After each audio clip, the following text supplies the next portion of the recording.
புதிய பெனியல் கிறிஸ்து சபை வழங்கும் பலத்தின் மேல் பலம் நேரம். தேவ செய்தி பேராயர் யோபு அவர்கள். கர்த்தருடைய வார்த்தையை கேட்டு ஆசீர்வாதங்களை பெற்றுக்கொள்ளுங்கள். ஆண்டவரும் உலக இரட்சகருமாகிய இயேசு கிறிஸ்துவின் இனிய நாமத்தில் வாழ்த்துக்கள். பலத்தின் மேல் பலம் என்கிற இந்த நிகழ்ச்சி மூலமா உங்களை சந்திப்பதிலே மகிழ்ச்சி அடைகிறேன்.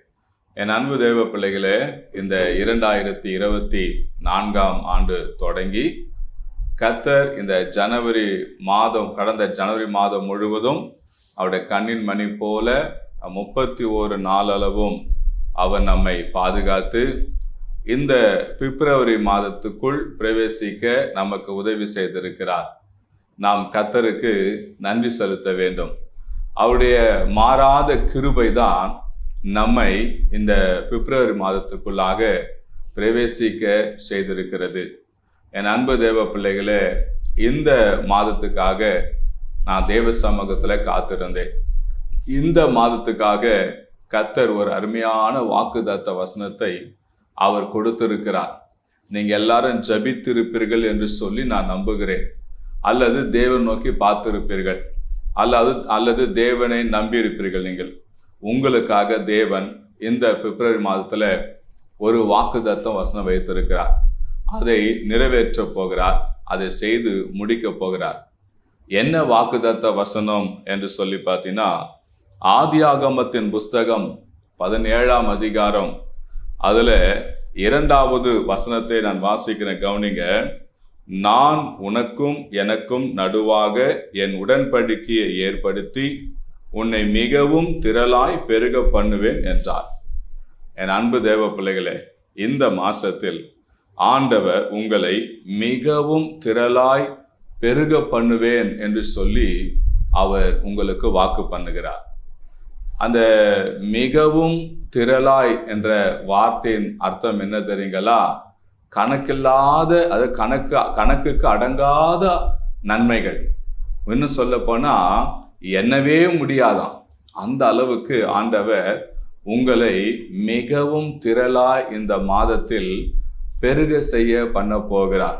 எதுலெல்லாம் நீங்க குறைவுபட்டு இருந்தீங்களோ அதுலெல்லாம் ஆண்டவர் உங்களை பெருக பண்ண போகிறார்.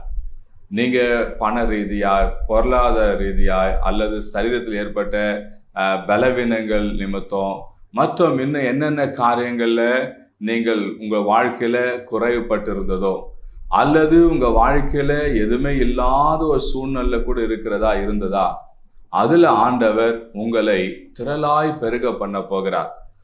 ஆண்டவராகிய கர்த்தர் இந்த மாசத்துல உங்களுக்கு எல்லா நன்மைகளையும் எல்லா ஆசீர்வாதத்தையும் ஆண்டவர் பெருக செய்ய போகிறார். நீங்க ஒருவேளை நினைக்கலாம், என் வாழ்க்கையில குறைவு மாத்திரமல்ல, ஒன்றுமே இல்லாத ஒரு சூழ்நிலை தான் நான் இருக்கிறேன், ஒரு நன்மை என் வாழ்க்கையில் இல்லை, ஒரு நன்மை நடக்கல, ஒரு நன்மை எனக்கு சேரல அப்படி என்று நீங்க நினைக்கிறீங்களா? என் அன்பு தேவ பிள்ளைகளே, அப்படி சிந்திக்கிற உங்க வாழ்க்கையில ஆண்டவர் இந்த மாசத்துல உங்களுக்கு வாக்கு பண்ணுகிறார். உன்னை நான் மிகவும் திரளாய் பெருக பண்ணுவேன் என்று சொல்லி வாக்கு பண்ணுகிறார். இந்த வாக்குத்தத்த வசனத்தை ஆபிரகாமுக்கு ஆண்டவர் வாக்கு பண்ணினார். ஆபிரகாமுக்கு எந்த சூழ்நிலை இது கொடுத்தா தெரியுங்களா? அவனுக்கு குழந்தை ஒன்று இல்லைங்க. அதாவது சாராளுக்கும் இவனுக்கும் குழந்தை ஒன்று இல்லை. இல்லாத போது, ஒன்றுமே இல்லாத ஒரு சூழ்நிலை இப்ப ஆண்டவர் வாக்கு பண்றார். பாருங்க, ஆண்டவர் ஆபிரகாம் அழைத்த நாட்களிலிருந்தே, அதாவது ஆதியாகமம் 12ஆம் அதிகாரத்திலிருந்து பார்க்கும்போது ஆண்டவர் இல்லாத ஒன்றை தருவேன், செய்வேன், பண்ணுவேன் என்று வாக்கு பண்றார். ஆண்டவர் ஆபிரகாம் அழைக்கும் போது சொல்றாரு, நான் உன்னை பெரிய ஜாதியாக்குவேன், உன்னை ஆஸ்வதிப்பேன், நீ பெருகுவாய், இதெல்லாம் சொல்லி 7 விதமான ஆசீர்வாதங்களை அந்த ஆதியாகமம் 12ஆம் அதிகாரத்தில் நம்ம பார்க்கிறோம்.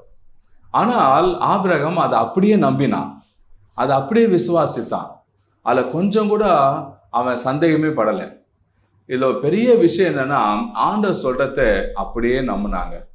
இப்போதும் இந்த ஆதியாகமம் 17ஆம் அதிகாரத்துல 2ஆம் வசனத்துல ஆண்டவர் சொல்றாரு, நான் உன்னை மிகவும் திரளாய் பெருக பண்ணுவேன் என்று சொல்லி ஆண்டவர் ஆபிரகாமுக்கு வாக்கு பண்ணார். ஒன்றுமில்லாத ஒரு சூழ்நிலையில நன்மைகள் பெற்றுக்கொள்ளாதிருந்த சூழ்நிலையில, பிள்ளை கூட பெறுவதற்கான வழி இல்லாத ஒரு சூழ்நிலை ஆண்டு சொன்னாரு, உன்னை மிகவும் திரளாய் பெருக பண்ணுவேன் என்று சொல்லி ஆபிரகாமுக்கு வாக்கு பண்ணார். அன்றைக்கு ஆபிரகாமுக்கு வாக்கு பண்ணின கர்த்தர் இன்றைக்கு உன்னை ஆண்டவர் அதே ஆசீர்வாதங்கள் உனக்கு தருகிறார். எப்படி என்று சொல்லி பார்த்தீங்கன்னா, ஆண்டவராக இயேசு கிறிஸ்து மூலியமா அது பெற்றுக்கொள்ளும்படியாக நமக்கு அவர் உதவி செய்கிறார். என் அன்பு தேவ பிள்ளைகளே, ஆபிரகாமுக்கு வாக்கு பண்ண அதே ஆண்டவர் தான் நாமும் ஆராதிக்கிறோம். அதே ஆண்டவர் இன்றைக்கு உன்னை பார்த்து சொல்றாரு, இந்த மாசத்துல நான் உன்னை மிகவும் திரளாய் பெருக பண்ணுவேன் என்று சொல்லி அவர் வாக்கு பண்ணுகிறார். என் அன்பு தேவ பிள்ளைகளே, ஆபிரகாமுக்கு அப்படி ஆண்டவர் வாக்கு பண்ண உடனே ஆபிரகாம் கிட்ட ஒரு நல்ல ஒரு குணம் ஒன்று இருந்ததுங்க. ஆக்சுவலி ஆபிரகாம் குணம் எல்லாம் நல்ல குணம் தான். ஆனால் மிகவும் அருமையான ஒரு குணம் என்னன்னா, ஆண்டவர் வாக்கு பண்ண உடனே அந்த 3ஆம் அதிகாரம், ஆதியாகமம் 17ஆம் அதிகாரம் 3ஆம் வசனத்துல வாசித்து பார்த்தா, அப்பொழுது ஆபிராம் முகம் கூப்புற விழுந்து வணங்கினான், தேவன் அவனோடு பேசி.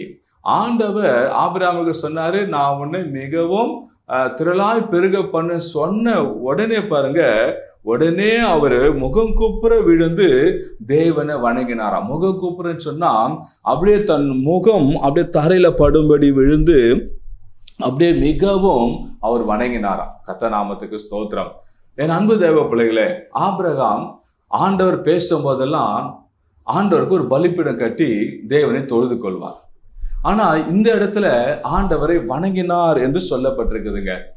பாருங்க, என்னைக்குமே நமக்கு யாராவது ஒரு நன்மை செய்தா என்ன பண்ணுவோம்? தேங்க்ஸ், நன்றி, கை கூப்பி நம்ம சொல்லுவோம். இன்னும் ஆபத்து நேரத்துல, நம்ம தவிக்கிற நேரத்துல யாராவது ஓடி வந்து நமக்கு உதவி செய்யும் போது, ஐயா நன்றி ஐயா, எங்களுக்கு தக்கனத்துல வந்து உதவி செய்தீங்களே அப்படின்னு நம்ம சொல்லுவோம். இங்க ஆபிரகாமுக்கு ஆண்டவர் ஒன்றும் இல்லாத ஒரு சூழ்நிலை வாக்கு பண்ணோன்னே அதை அப்படியே நம்பி ஆபிரகாம் இப்ப கர்த்தரை வணங்கினான் என்று இந்த ஆதியாகமம் 17ஆம் அதிகாரம் 3ஆம் வசனத்துல சொல்லப்பட்டது. அப்படி அவன் வணங்கின உடனே ஆண்டவர் பார்த்தா அவனுக்கு ஒரு 5 விதமான ஆசீர்வாதங்களை அவனுக்கு அங்க கொடுப்பதை பாக்குறாங்க. ஆதியாகமம் 17ஆம் அதிகாரம் 4ஆம் வசனத்துல ஆண்டவர் சொல்றாரு, நீ திரளான ஜாதிகளுக்கு தகப்பனாவாய் என்று சொல்லி இப்போது அவனுக்கு அடுத்த வார்த்தையை அவனுக்கு சொல்வதை பார்க்க, திரளான ஜாதிகளுக்கு நீ தகப்பனாவாய். கர்த்தர் நாமத்துக்கு ஸ்தோத்திரம். அவ பாருங்க, ஆண்டவர் ஆபிரகாமுடைய சந்ததியை பெருக செய்வேன் என்று வாக்கு பண்ணி அநேக ஜாதிகள், அப்ப ஆபிரகாமுடைய வயிற்றிலிருந்து பலவிதமான ஜாதிகள் உருவாக போகுது, பல கூட்ட ஜனங்கள் வரப்போற என்பதை ஆண்டவர் அங்க வாக்கு பண்றாருங்க. என் அன்பு தேவ பிள்ளைகளே, அங்க பாருங்க, இந்த வசனத்துல நீ திரளான ஜாதிகளுக்கு தகப்பனாவா என்றால் என்ன தெரியுங்களா? நல்ல ஒரு உயர்ந்த ஒரு ஸ்தானம், ஒரு கனத்திற்குரிய ஒரு ஸ்தானம், ஒரு தலைமை பொறுப்பு போன்ற ஒரு ஸ்தானங்க. கர்த்தர் நாமத்துக்கு ஸ்தோத்திரம். இந்த வார்த்தை கேட்டுக்கொண்டு என் அன்பு தேவ பிள்ளையே, ஆண்டவர் உன்னை மிகவும் திரளாய் பெருக பண்ணுன்னு சொல்லிட்டாரு. அதே நேரத்துல அந்த என்னென்ன ஆசீர்வாதங்கள் எப்படி சொல்லி பார்த்தீங்கன்னா, முதலாவது உனக்கு மதிப்பில்லாத இடங்கள்ல ஒரு மதிப்பு உண்டாகும்படி, ஒரு அந்தஸ்து உனக்கு உண்டாகும்படி, உனக்கு ஒரு தலைமை பொறுப்பு உண்டாகும்படி தேவன் உங்க சொந்த பந்தங்கள் மத்தியில உன்னை ஒரு தலைமை போல தேவன் மாற்ற போகிறார். நீங்க ஆபிரகாம் பார்த்து சொன்னார், நீ திரளான ஜாதிகளுக்கு தகப்பன் ஆவாய் அப்படின்னா பல கூட்ட ஜனங்களுக்கு அவர்தான் தகப்பன். அல்லேலூயா. அதே போல ஆண்டவர் உங்களை மிகப்பெரிய ஒரு பொறுப்புள்ள, அநேகர் மதிக்கத்தக்க ஒரு மனுஷனாய் தேவன் உங்களை வைக்க போகிறார். அடுத்தபடியாக ஆண்டவர் ஆபிரகாமுக்கு வாக்கு பண்றார். ஆபிரகாம் வணங்கின உடனே 2வது ஆண்டு வாக்கு பண்றார், இனி உன் பேர் ஆபிராம் எனப்படாமல் உன் பேர் ஆபிரகாம் எனப்படும் சொல்லி ஆதியாகமம் 17:5 வாக்கு பண்றாருங்க. இங்க ஆபிராம் என்ற பெயரை ஆபிரகாம் என்ற ஒரு பெயராக மாற்றுகிறார். ஆசீர்வாதம் இல்லாத இருந்த ஒரு பெயருக்கு ஒரு ஆசீர்வாதத்தை உண்டு பண்ணி ஆசீர்வதிக்கிற பெயராய் தேவன் மாற்றுகிறார். கர்த்தர் நாமத்துக்கு ஸ்தோத்திரம். என் அன்பு தேவ பிள்ளைகளே, தேவன் இப்போது இந்த ஆபிரகாம் என்ற காரியம் பார்க்கும்போது, ஆபிரகாம்னா எல்லாத்துக்கும் ஒரு தலைமை பொறுப்புள்ள ஒரு மனிதர். கர்த்தர் நாமத்துக்கு ஸ்தோத்திரம். பாருங்க, ஆண்டவர் இங்கே பெயரை மாற்றி அமைத்து ஆசீர்வதிக்கிறார். இந்த மாசத்துல கர்த்தர் உன் நிலையை மாற்றி அமைக்க போகிறார், உன் சூழ்நிலையை மாற்றி அமைக்க போகிறார். நீ இருக்கிற ஸ்தானத்தில் இருக்க போதல்ல, அடுத்த ஸ்தானத்துக்கு தேவன் உன்னை இந்த மாசம் கொண்டு போய் உன்னை மிகவும் திரளாய் பெருக பண்ண போகிறார். கர்த்தர் நாமத்துக்கு மகிமை உண்டாவதாக. மூன்றாவது காரியம், ஆபிரகாம் கர்த்தரை வணங்கின உடனே மூன்றாவது காரியம், ஆதியாகமம் 17ஆம் அதிகாரம் 6வது வசனத்தில் சொல்லப்படுது, உன்னை மிகவும் அதிகமாய் பலுக பண்ணி. பாருங்களேன், கர்த்தர் நாமத்துக்கு ஸ்தோத்திரம். ஆண்டவர் ஒரு சின்ன குறை கூட வைக்காதபடிக்கு ஆபிரகாமை மிகவும் அதிகமாய் பலுக பண்ண போகிறாராம். கர்த்தர் நாமத்துக்கு ஸ்தோத்திரம். அதாவது என்னன்னா, ஆபிரகாமுடைய சந்ததியும் சரி, அவனுக்கு உண்டான ஆடு மாடு எல்லாமே என்ன செய்யுமா, பலுகி அது பெருகும் என்று ஆண்டவர் வாக்கு பண்றாருங்க.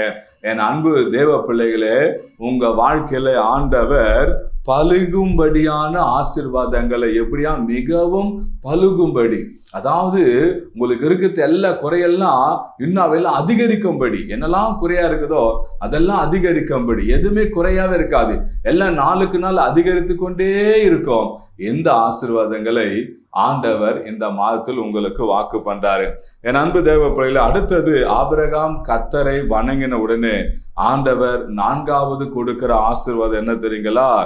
என் உடன்படிக்கையை நித்திய உடன்படிக்கையாக ஸ்தாபிப்பேன் என்று சொல்லி ஆதியாகமம் 17:7 அங்க வாக்கு பண்றாருங்க. என்னன்னா, ஒரு உடன்படிக்கை ஆண்டவருக்கும் ஆபிரகாமுக்கும். அந்த உடன்படிக்கை ஏதோ கொஞ்ச நாளைக்கு அல்ல.